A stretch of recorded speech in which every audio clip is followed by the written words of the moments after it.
Bueno, kaixo guztiei, jakingo duzue, martxoan lasaiek antolatuta eta nirekin proiektu oso polit bat hasi gendula, ez?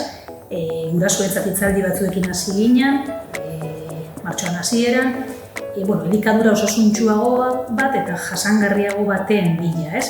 Ikusten zelan lotuta dagoen, ez? Jasangarritasuna eta osasuna, zelan osasuna ez da ezer inguruaren osasunarekin lotuta ez baldin badago, eta ze garrantzitsua da gure seme alaben elikadurari bueltatxo bat egotea, ez?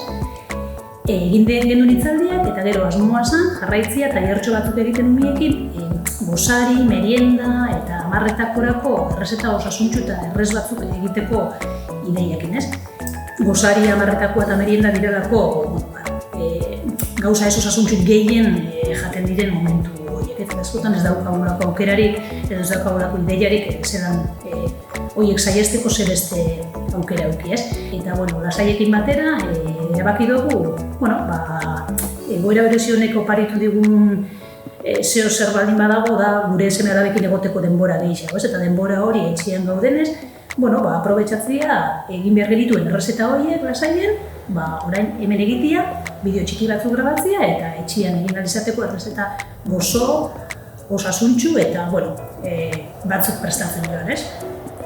Ni oso pozik nago, ia gustatzen jatzuen, gaieta, txokolate txik gaieta batzuk hasiko gara, oso errezak eta ikaragarri gozoak dira, osasuntsuak. Eta, jugo gara hor errezeta batzuk itzen eta zuei bideo bezala bidaltzen. Bidaliko ditugu baita PDF-ian errezetak, eta, kontaktua egon algara eta behar duzuen erako, ni hemen egon alai zuen erantzunak, eta aldoten neurrixan, nik aldoten neurrixan laguntzen. Espero gustoko izatea, nik pospozik nago, gustot politxe izango dela, eta, zinitxuan ikusten gara lehenko errezetakin. Patxo bat, ondo segi.